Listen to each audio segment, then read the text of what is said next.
Salam alaikum. Je m'adresse à tous les gens qui habitent en Europe, les francophones qui comprennent un peu le français. Je vais m'exprimer un peu en français pour envoyer ou pour transmettre un message. J'espère, Inch'Allah, que ce message-là, ça va recevoir avec un grand cœur et les gens ne prennent pas mal mon message et ce que je vais le dire là. Je vais transmettre un message pour tous les gens qui achètent ou qui utilisent ou qui demandent du crédit bancaire pour une maison, pour une voiture, quelconque, des choses qu'ils veulent faire avec un crédit bancaire. Soyez sûr, mon frère ou ma soeur, ce que vous êtes en train de le faire, c'est que contre la volonté d'Allah et contre l'islam et contre le prophète Mohammed sallallahu alayhi wa sallam. Soyez sûr que d'avoir rentré dans utiliser l'usure, le riba, c'est que vous êtes en train de déclarer la guerre sur Allah et son prophète. Je me demande et j'imagine comment quelqu'un peut acheter une maison, quelques pierres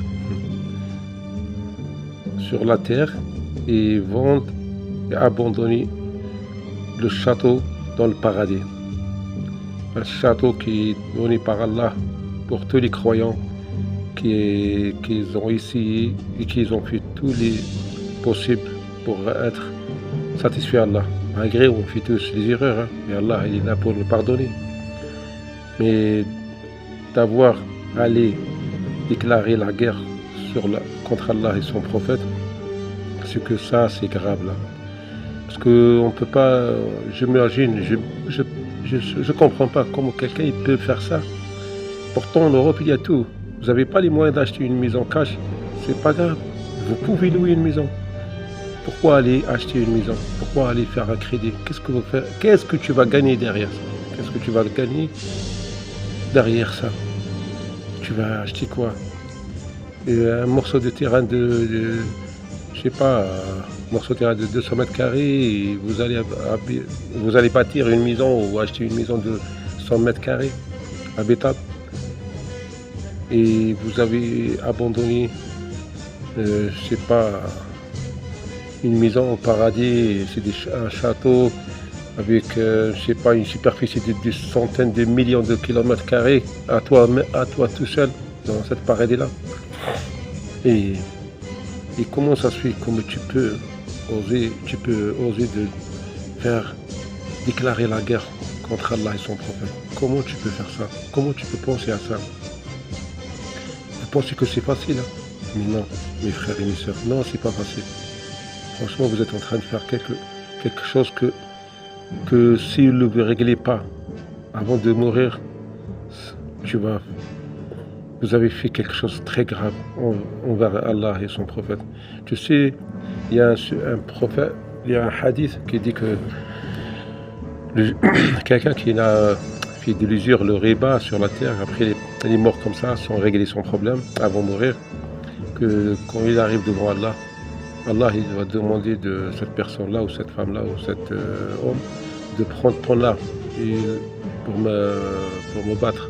Alors, ce serviteur, il dit, comment ça, Allah, je peux prendre mon arme et tuer mon Seigneur et moi, je suis ton serviteur.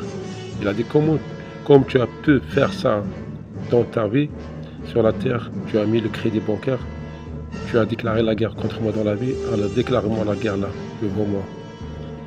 Je m'adresse à tout le monde. Et même la voiture, hein, c'est pareil, hein, exactement pareil. Et là, je le dis à tout le monde. J'espère que mon message va arriver.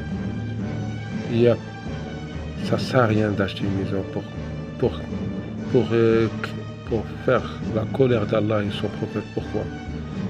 Tu vas rien gagner. Tu vas rien gagner. Tu vas gagner que des problèmes dans ta vie.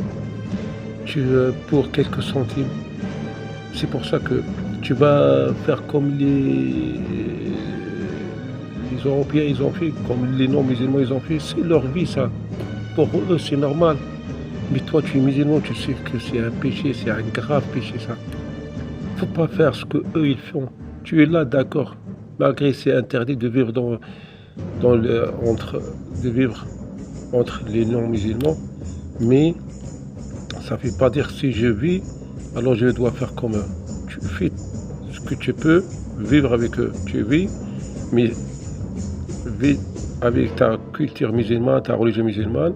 Le jour que tu veux retourner, retourne chez toi. Et c'est tout. Tu ne vas rien laisser derrière toi. Moi, je demande à tout le monde qu'ils ont fait ça. Essaye de régler ton problème avant de mourir. Parce que si tu meurs et avoir ça sur ton dos, je te jure que tu es foutu. Devant Allah et son prophète. Assalamu alaikum wa rahmatullahi wa barakatuh.